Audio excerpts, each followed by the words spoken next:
Have you ever wondered what our most distant traveler, Voyager 1, actually sees out there in the black?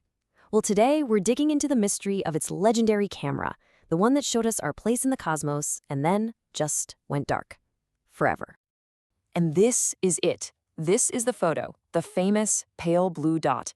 Voyager 1 took this, and it captures our entire world, everything we know, everyone we love, in just a single, humbling pixel. I mean, look at it. Just a little mote of dust hanging in a sunbeam.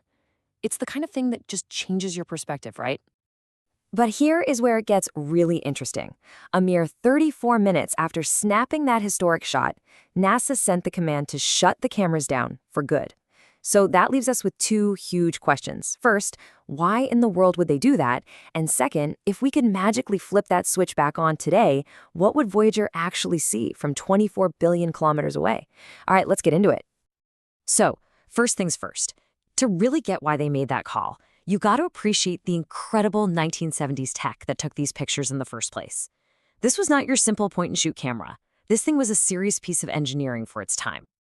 Okay, so Voyager 1 actually has two cameras on board. Think of them like early television cameras. One's got a wide-angle lens for those big, sweeping shots of planets, and the other has a narrow-angle lens to zoom in and get all the crazy details. They took pictures at an 800 by 800 pixel resolution, and only in grayscale. Now, I know, that sounds pretty low by today's standards, but for a spacecraft that left Earth in the 70s, this was absolutely cutting-edge stuff. So you're probably wondering, if the camera's only shot in black and white, how did we get those incredible, vibrant color photos of Jupiter and Saturn? Well, it was all down to this really clever trick. Voyager would take several pictures of the same exact thing, but each time it would slide a different colored filter in front of the lens. Now, each one was still a grayscale image, but it basically recorded how bright that one specific color was. Then, back here on Earth, brilliant engineers would take those separate images, add the right colors back in digitally, and just stack them on top of each other to create one gorgeous full-color photograph. And this is just a perfect way to see the difference between technology and biology, right?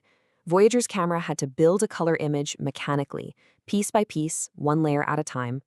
Our eyes, though, they do it instantly. We have 3 different kinds of color-sensing cones that just process the whole spectrum in real time, without us even thinking about it. It's a really wild comparison between sight that was engineered and sight that evolved. So, with that amazing piece of old-school tech in mind, we can finally tackle our first big mystery. Why on earth was it turned off? And here's the absolute key to the whole thing. The problem was never, ever about taking the pictures. Voyager could have snapped photos all day long. No, the real challenge, the giant bottleneck, was getting that information all the way back home, across billions of kilometers of empty space. And the drop in communication speed is it's mind-boggling. When Voyager was close to Jupiter, it was sending data back at a pretty zippy 115,000 bits per second. But today, way out in interstellar space, that data rate has slowed to an absolute crawl, just 160 bits per second. That is literally slower than dial-up internet from the 1980s. Let's try to make that speed feel a little more real. Back in its glory days near the giant planets, Voyager could beam a full picture home in about 43 seconds. Pretty quick. If we tried to send that exact same picture back today, it would take over 8 hours. 8 hours for one single half-megabyte image. And that's not even the full picture. After that 8-hour transmission finally finishes, the signal itself, even traveling at the speed of light, would still need another 21 hours just to make the journey across 24 billion kilometers to reach us here on Earth. The scale of this communication problem is it's huge. So when you put it all together, NASA had a few very practical, very smart reasons to power down the camera for good. First up, power.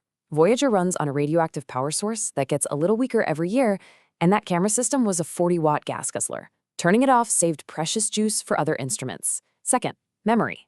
The mission team actually wiped the camera's software to free up critical memory for other science. Third was priority. The mission just changed. It went from taking pictures to trying to detect the very edge of our solar system. And finally, let's be real, degradation. After almost 50 years in the incredibly harsh environment of space, it's pretty likely the camera and its parts are just too old and beaten up to even work anymore. Okay, but let's just imagine for a second. Let's say none of those problems existed. That brings us to our second big question. If we could miraculously flip those cameras back on, what would Voyager 1 actually see today? So, the very first thing we have to do is bust a really common myth.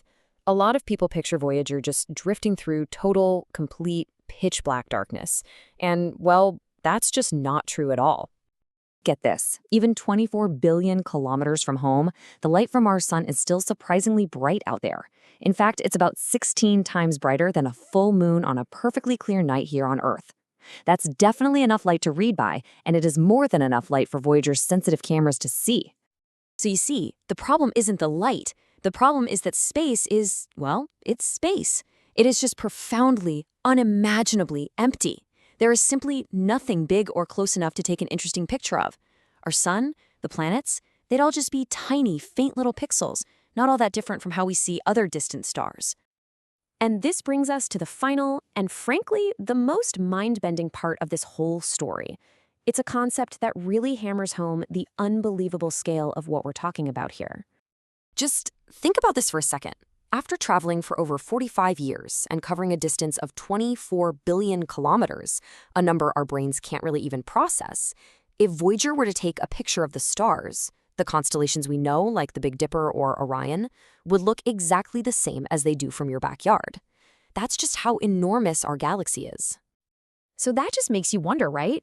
If traveling clear across our entire solar system and then some doesn't even change the view, just how far does this lonely little probe have to go before the stars finally start to shift? Well, the answer is just staggering. Right now, as we know, the view is locked in place.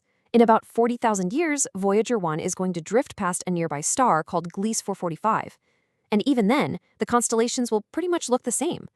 It won't be until millions of years from now, long after we've lost contact, long after we're all gone, that Voyager will have finally traveled far enough for the view of the stars to meaningfully change. It'll be a silent witness to a new galactic sky, carrying its silent cameras and a golden record from a world that sent it on its incredible journey.